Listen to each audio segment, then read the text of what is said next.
ഇപ്പോൾ കർണാടക ഷിരൂരിൽ മണ്ണിടിച്ചിലിൽ കാണാതായവർക്കായുള്ള തെരച്ചിൽ നിർണായക ഘട്ടത്തിലേക്കാണ് എത്തിയിരിക്കുന്നത്. Retired major general M Indrabalan ദൌത്യമേഖലയിലെത്തി മാർക്ക് ചെയ്ത് നൽകിയ ഭാഗങ്ങളിൽ തെരച്ചിൽ സംഘത്തെ നയിക്കുമെന്നും മാർക്ക് ചെയ്ത സ്പോട്ടുകൾ എവിടെയൊക്കെയാണെന്ന് കൃത്യമായി പറഞ്ഞു കൊടുക്കുമെന്നും ഇന്ദ്രബാലൻ പറഞ്ഞു. നോക്കുമ്പോൾ എനിക്ക് അറിവ് കിട്ടുന്ന ഒരു CP1 അടുത്താണ് അവർ പോയിരിക്കുന്നത്. അപ്പോൾ നമ്മള് ട്രക്ക് നമ്മുടെ പ്രകാരം CP-ന്റെ 4 അടുത്തായിരിക്കും കിട്ടേണ്ടത്. ഇത് അവർ ചെയ്യട്ടെ, അവിടെ അവർ കുറച്ച് ട്രക്കിന്റെ ഐറ്റംസ് കിട്ടിയിട്ടുണ്ട്. അപ്പോൾ നമ്മുടെ എക്സ്പെക്ടേഷൻ പ്രകാരം അവിടെ എന്തെങ്കിലും ഉണ്ട്. അപ്പോൾ ഈ CP4 നമുക്ക് കൂടുതൽ പ്രോബബിലിറ്റി ഉണ്ടാവുന്നത്. അത് അവർക്ക് ശരിയായി പറഞ്ഞു കൊടുക്കണം. പിന്നെ അതിന് ഡ്രഡ്ജിങ് ഓപ്പറേഷൻ എവിടെ എങ്ങനെ ചെയ്യുക, അത് നമ്മുടെ എക്സ്പീരിയൻസ് വെച്ചിട്ട് ഒന്നുകൂടെ അവരെ ഗൈഡ് ചെയ്യാൻ നോക്കും. അതാണ്. അപ്പോൾ അതിനെ ഇന്ന് വൈകുന്നേരം തിരിച്ചു വന്നിട്ട് ഇതിന്റെ കൂടെയൊക്കെ ഒന്ന് പോയി കയറിയിട്ട് സംസാരിച്ചിട്ട് അതിനെ മുന്നോട്ട് കൊണ്ടുപോകാൻ നോക്കാം. ഗംഗാവലിപ്പുഴയിൽ നിന്ന് 4 ടയറുകൾ കൂടി കണ്ടെത്തിയെങ്കിലും ഇവ അർജുൻ ഓടിച്ച ലോറിയുടേതല്ലെന്ന് ലോറി ഉടമ മനാഫ് വ്യക്തമാക്കി. അർജുൻ ഓടിച്ച ലോറിയിലെ കയറിന്റെ ഭാഗവും ക്രാഷ് ഗാർഡും നേരത്തെ കണ്ടെത്തിയിരുന്നു. അതേസമയം ഇന്നലെ കണ്ടെത്തിയ അസ്ഥിയുടെ ഭാഗം മനുഷ്യന്റേതല്ലെന്നാണ് പ്രാഥമിക നിഗമനം. ഞങ്ങളുടെ പ്രതിനിധികൾ അലക്സ് റാം മുഹമ്മദ്, അരുൺ പൂപ്പറമ്പയും ഏറ്റവും പുതിയ വിവരങ്ങളുമായി. ആദ്യം അലക്സ് റാം മുഹമ്മദിലേക്ക്.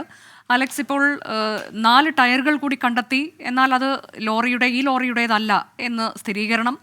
ഇപ്പോൾ ഇതുവരെ നമുക്ക് ലഭിച്ചിട്ടുള്ളത് തടിക്കഷ്ണമാണ്. അത് നേരത്തെയും കിട്ടിയിട്ടുണ്ട്. കൂടാതെ ക്രാഷ് ബോർഡ് കിട്ടിയിട്ടുണ്ട്. അങ്ങനെ ചില സൂചനകളൊക്കെ കിട്ടുന്നു.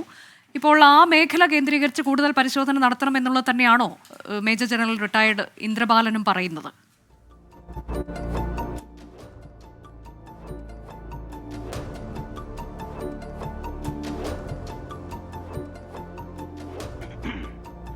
അനുജ, കോണ്ടാക്ട് പോയിന്റ് 1 ഈ പരിശോധന ഇപ്പോൾ, അതായത് ഇന്ന് രാവിലെ മുതൽ പരിശോധന നടക്കുന്നത്. അത് നാവികസേന ഇവിടെ വന്ന് കൃത്യമായി അടയാളപ്പെടുത്തി കൊടുത്ത ഭാഗമാണ്. നാവികസേനയുടെ 3 സംഘം നേരത്തെ രാവിലെ ഇവിടെ എത്തിയിരുന്നു. അവർ വന്ന് അവരുടെ പ്രാഥമിക പരിശോധനയ്ക്ക് ശേഷം ഈ CP1 എന്ന് പറഞ്ഞ് അടയാളപ്പെടുത്തിയിരിക്കുന്നിടത്ത് കൂടുതൽ പരിശോധന നടത്തുന്നത്. അതിനൊരു 30 മീറ്റർ ചുറ്റളവിൽ ഡ്രഡ്ജിംഗ് പരിശോധന നടത്തുന്നതിനുള്ള നിർദ്ദേശം അവർക്ക് നൽകി പോയതാണ്.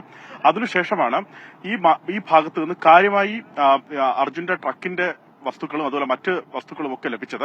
ഏറ്റവും ഒടുവിൽ ലഭിച്ചത് നേരത്തെ അഞ്ച് സൂചിപ്പിച്ചതുപോലെ ഒരു ലോറിയുടെ പിൻചക്രങ്ങളാണ്. പുറകിലത്തെ 4 ടയറുകളാണ് കിട്ടിയത്. അതും തകർന്ന നിലയിലുള്ള 4 ടയറുകളാണ് കിട്ടിയത്. അത് അടിഭാഗത്ത് നിന്ന് ഈ ഡ്രഡ്ജർ ഉപയോഗിച്ചുള്ള പരിശോധനയിൽ അവർ ഡ്രഡ്ജറിന്റെ ഹാൻഡ്, അത് ഹിറ്റാച്ചിയുടെ ഹാൻഡ് ഉയർത്തിക്കൊണ്ട് വരികയായിരുന്നു. പക്ഷെ അത് അർജുൻ ഓടിച്ച ട്രക്കിന്റേതല്ല എന്ന് മനാഫ് സ്ഥിരീകരിക്കുന്നുണ്ട്. അതൊരു ടാങ്കറിന്റേതാകാനാണ് സാധ്യത. അങ്ങനെയാണ് പ്രാഥമിക നിഗമനവും. അതേസമയം തന്നെ ആ മേഖലയിൽ നടത്തിയ പരിശോധനയിൽ കയറ്, അർജുന്റെ വാഹനത്തിലെ ആ ട്രക്കിലെ കയറ് ആ മേഖലയിൽ നിന്ന് ലഭിച്ചു. 3 ഇടങ്ങളിലായി നിന്ന് കയറ് ലഭിച്ചിട്ടുണ്ട്. അത് മാത്രമല്ല, ഒരു ക്രാഷ് കാർഡ്, അർജുന്റെ വാഹനത്തിലെ ഒരു ക്രാഷ് കാർഡ് അവിടെ നിന്ന് ലഭിച്ചു എന്ന് മനാഫ് സ്ഥിരീകരിക്കുന്നുണ്ട്. അതുമല്ല, മറ്റു ചില വസ്തുക്കൾ, മറ്റു ചില ലോഹഭാഗങ്ങൾ കൂടി കണ്ടെടുത്തിട്ടുണ്ട്. അത് അർജുന്റെ വാഹനത്തിലേതാണോ എന്ന് സ്ഥിരീകരിക്കേണ്ടതുണ്ട്. അങ്ങനെ ആ മേഖല കേന്ദ്രീകരിച്ചുള്ള പരിശോധനയിൽ ഇന്ന് കാര്യമായി തന്നെ അർജുന്റെ വാഹനവുമായി ബന്ധപ്പെട്ട സാധനങ്ങൾ ലഭിക്കുന്നു എന്നുള്ളതാണ് ഏറ്റവും പ്രധാനപ്പെട്ട കാര്യം. ഒരു ബാഗിന് സമാനമായ വസ്തു ലഭിച്ചിട്ടുണ്ട്. തിരിച്ചറിയൽ രേഖയ്ക്ക് സമാനമായ വസ്തുക്കൾ അവിടെ നിന്ന് ലഭിച്ചിട്ടുണ്ട്. അതൊക്കെ ഈ ജീവനക്കാരുടെ പക്കലുണ്ട് താനും. അപ്പോൾ ഈ മേഖല കേന്ദ്രീകരിച്ച് പരിശോധന നടത്തണമെന്ന് തന്നെയാണ് അർജുന്റെ കുടുംബത്തിന്റെ ആവശ്യം. ലോറി ഡ്രൈവർ ഈ ലോറി ഉടമ മനാഫിന്റെ ആവശ്യം.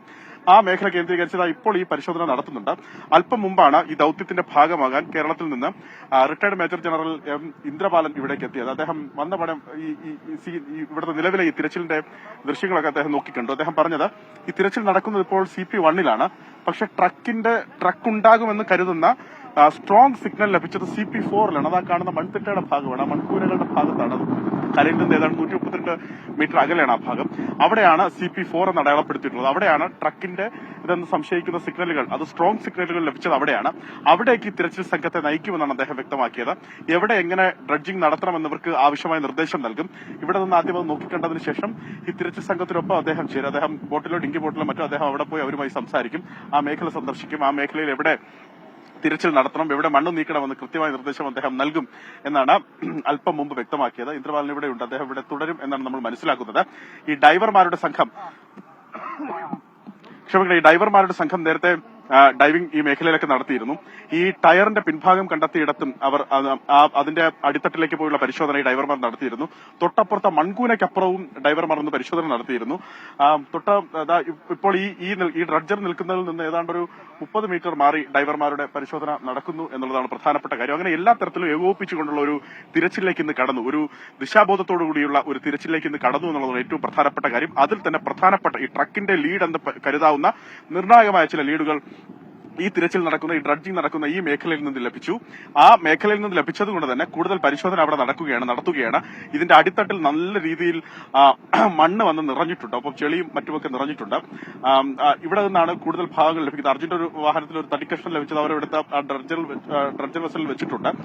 അത്തരത്തിൽ കൂടുതൽ ഈ സാധനങ്ങൾ കിട്ടിയത് ഈ മേഖലയിലാണ്. അത് മാത്രമല്ല, അർജുന്റെ കുടുംബം ഇവിടെ ഉണ്ടായിരുന്നു. അവർ നമ്മളോട് രാവിലെ പ്രതികരിച്ചത് ഈ നടക്കുന്ന തിരച്ചിലിൽ, ഇന്ന് നടക്കുന്ന ഈ ദിശാബോധത്തോടു കൂടിയുള്ള, ഏകോപനത്തോടു കൂടിയുള്ള ഈ തിരച്ചിലിൽ സംതൃപ്തരാണ്. ജില്ലാ ഭരണകൂടത്തിന്റെ അത്തരം സംവിധാനങ്ങളോടെല്ലാം സഹകരിക്കുന്നു എന്നവർ വ്യക്തമാക്കുന്നുണ്ട്. എന്താണെങ്കിലും ഇത് തുടരും. ഇന്ന് സാധാരണ കഴിഞ്ഞ ദിവസങ്ങളിലൊക്കെ 7 മണിവരെ ഡ്രഡ്ജിംഗ് തുടരുന്നുണ്ട്. ഇന്നും അത് അങ്ങനെ തന്നെ തുടരാനാണ് സാധ്യത. അപ്പോൾ കൂടുതൽ സൂചനകൾ ലഭിക്കുമെന്ന് തിരച്ചിൽ സംഘവും ഒപ്പം അർജുന്റെ കുടുംബവും ഒക്കെ പ്രതീക്ഷിക്കുന്നുണ്ട്.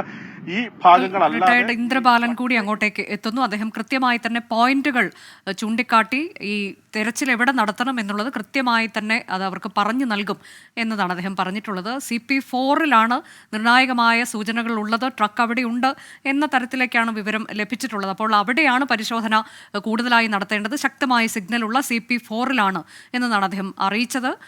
ആ തരത്തിലേക്ക് പരിശോധന നടത്തുക. പക്ഷേ അവിടെ മൺകൂനകൾ ഉണ്ട്, മൺകൂമ്പാരമായി അവിടെ കിടപ്പുണ്ട് മണ്ണ്. അത് മാറ്റുക എന്നുള്ളത് ഏറ്റവും ശ്രമകരമായ ദൗത്യമാണ്. ആ ദൗത്യം കൂടി ഇപ്പോൾ അവിടെ നടക്കുന്നുണ്ട്.